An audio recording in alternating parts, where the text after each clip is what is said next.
नमस्कार, स्वागत है आप सभी का। 69,000 शिक्षक भर्ती में महत्वपूर्ण सूचना है। 6800 की काउंसलिंग को लेकर के इसके पहले हाई कोर्ट में सुनवाई हो चुकी है लखनऊ बेंच में, और आप सभी को पता है कि उसमें क्या हुआ है। उसके बाद नेक्स्ट हियरिंग डेट भी लगा दी गई, लेकिन यहाँ पर एक मामला और भी है और कुछ और भी चीज़ें निकल कर के आ रही हैं। अभी आप देखेंगे कुछ दिन पहले प्रशांत किशोर पांडे जो न्यूज़ पत्रकार हैं उनकी तरफ से एक ट्वीट भी किया गया था, जिसमें ये बोला गया था उनकी तरफ से कि जुलाई में जो है 6800 को नियुक्ति मिलने जा रही है। तो काश ऐसा ही हो। बाकी देखिए अन्य मुद्दों को भी लेकर के बात करेंगे यहाँ पर, जैसे आरक्षण में 27-21 हो, नई कट ऑफ हो, या फिर सामान्य वर्ग के जो अभ्यर्थी हैं उनका ये कहना है कि कहीं ना कहीं हमारे साथ यहाँ पर अन्याय हो रहा है, हमें एक भी सीटें नहीं दी जा रही, हमें भी सीटें इसमें मिलनी चाहिए। और आप देखेंगे 6800 की काउंसलिंग को रोकने के लिए एक नई अपील, नई यहाँ पर जो है एप्लीकेशन डाली गई है, उसको दिखाएंगे आपको। वीडियो को आप लोग पूरा देखिएगा। और इसके बाद एक महत्वपूर्ण सूचना है यूपी टीजीटी पीजीटी 2022 भर्ती को लेकर के।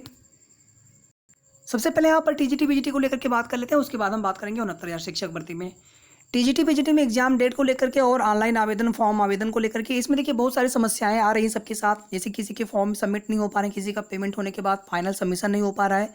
डबल वेरिफिकेशन करना है क्या, वो इसलिए किया जाता है ताकि आपका पेमेंट जो है वेरीफाई हो जाए। अगर आपने एक बार पेमेंट कर दिया दोबारा पेमेंट तो करेंगे नहीं आप, तो उसके लिए वो प्रक्रिया होती है। बाकी थोड़ी बहुत दिक्कतें आ रही हैं, सर्वर की भी दिक्कतें आ रही हैं, फॉर्म भरने में भी दिक्कतें आ रही हैं। कोई भी त्रुटि हो फॉर्म भरने में आप दोबारा से आवेदन कर लीजिएगा लास्ट डेट से पहले पहले। हालांकि रजिस्ट्रेशन की लास्ट डेट पहले ही है और फाइनल जो सबमिशन की लास्ट डेट है शायद 16 जुलाई है।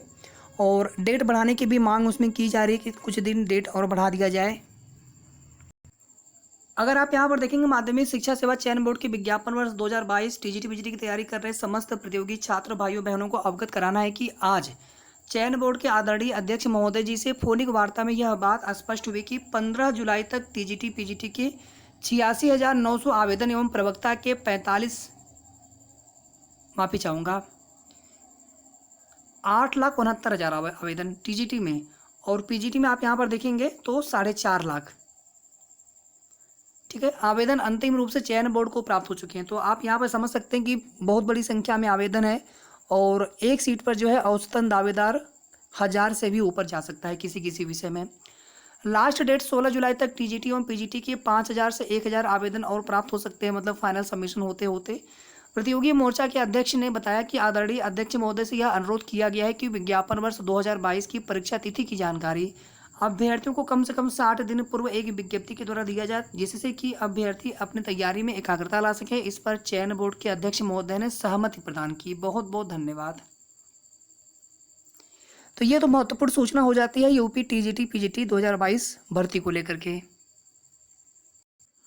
आज जो है सीटेट 2022 का विज्ञप्ति भी जारी हो चुका है। यहाँ पर देखिए जो रॉबिन सिंह आप सभी जानते हैं बहुचर्चित याचिका है, और 13,156 के साथ उनकी भी सुनवाई चल रही है, उनकी याचिकाओं की भी।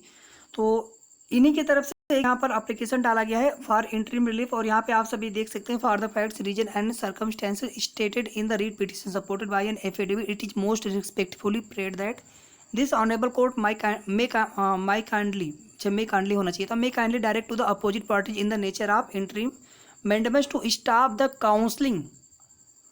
यहाँ पर देखिए जो 5/1/2022 को 6800 की लिस्ट जारी हुई थी, 6800 की काउंसलिंग रोकने की यहाँ पर मांग की जा रही है और एक मैंडेमेंट जारी करने के लिए, मतलब स्टॉप करने के लिए काउंसलिंग यहाँ पर सीधे सीधे लिखा है। और आगे ये लिखा है कि such other orders as this honourable high court may deem just and proper in the circumstances of the case be also passed, मतलब किसी भी तरह का जो है इसमें दूसरा आदेश पास न किया जाए काउंसलिंग के लिए, कोई भी अंतरिम आदेश, ये भी इसमें बोला गया है। और यहाँ पे आप सभी डेट देख सकते हैं कि ये काफ़ी पहले की डेट है और इसके साथ सुनवाई भी होने वाली थी। 25 मई को शायद डेट लगी थी इसकी, ठीक है, 25 मई की ही डेट थी शायद जिसमें सुनवाई हो नहीं पाई थी। थोड़ा सा आप सभी कंफर्म कर दीजिएगा। और कई पेजेज का है ये, और इसमें आप देखेंगे किसको किसको पार्टी बनाया गया है। State of Uttar Pradesh, director basic education Uttar Pradesh, basic education board Allahabad व अन्य को।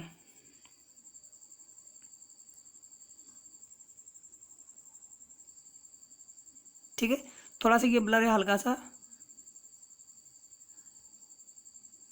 देखिए अब हम ये सब चीज़ें मतलब आपको हम नहीं बताना चाह रहे, बट आप लोग खुद जानते हैं कि 6800 की लिस्ट जब से जारी हुई थी कितनी सारी अपील इसमें supplementary appeal affidavit supplementary application या फिर अन्य प्रकार के एप्लीकेशन इसमें दाखिल किया गया था 6800 के खिलाफ। चाहे वो सामान्य वर्ग के अभ्यर्थियों के द्वारा दाखिल किया गया हो, अपना पॉइंट रखते हुए, अपना तर्क रखते हुए कि उन्हें जो है 10% EWS आरक्षण भी नहीं दिया गया। इसके अलावा उनके द्वारा ये भी बोला गया कि ऐसे अभ्यर्थी जो दोहरा आरक्षण का लाभ लेकर के उनकी ओवरलैपिंग कराई गई है, जिससे भी सामान्य वर्ग के अभ्यर्थियों का सिलेक्शन कम हुआ, इस प्रकार के उनके रीजन है। और उसके बिहाफ पर उन्होंने सुप्रीम कोर्ट के आदेश व अन्य उसमें अपने ग्राउंड वहाँ पे लगा रखे हैं। दूसरी तरफ आप देखेंगे कि OBC SC में ही हमारे भाइयों बहनों के द्वारा जिनको लग रहा था कि 27-21 में हमें लगभग 19,000 सीटें मिलनी चाहिए थी, लेकिन हमें सीटें कम मिली हैं।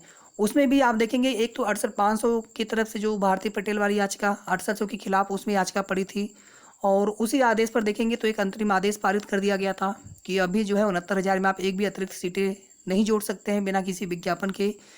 तो ये कुल मिलाकर के चाहे वो 27-21 या जो भी जितने भी मुद्दे हैं, क्योंकि ये ऐसा मुद्दा हो चुका है, शायद आप सभी को एक एक चीज़ों की जानकारी है स्पष्ट रूप से। हमारा काम केवल आपको अपडेट देना है, सही और ऑथेंटिक जानकारी निष्पक्ष रूप से आप सभी तक पहुंचाना है। तो कुल मिलाकर के इसमें हम केवल एक चीज़ को दोषी नहीं दे सकते हैं।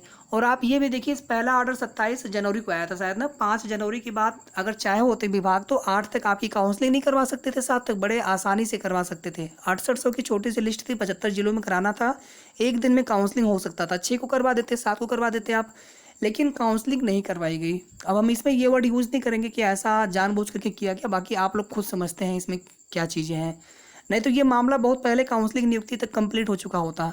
और इतना ही नहीं, इसमें जो भी याचिकाएं विचाराधीन है उसके आगे जैसे 27-21 उस पर भी विचार होना चाहिए था।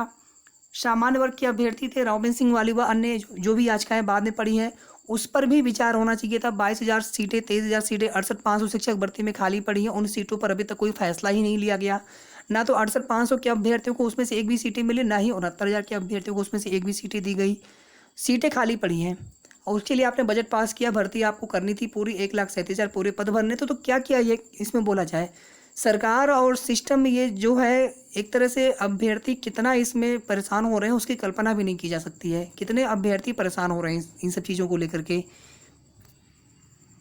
नहीं तो गवर्नमेंट थोड़ा सा अगर संज्ञान ले, सारे मुद्दे बहुत जल्दी निस्तारित किए जा सकते हैं, लेकिन उसमें आप कोई रास्ता बताएंगे तो माननीय कोर्ट, माननीय न्यायालय की तरफ से कोई कितना हम लोग उम्मीद रखें।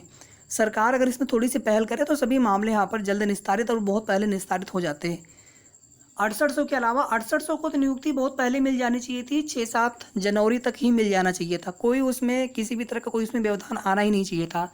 साथ ही साथ 27-21% OBC SC या फिर जो पहले से सामान्य वर्ग के अभ्यर्थी सेलेक्टेड उन्हें भी आप रहने दीजिए, लेकिन एक नई कटाव बता दी जाती है NOC वाले मामले में।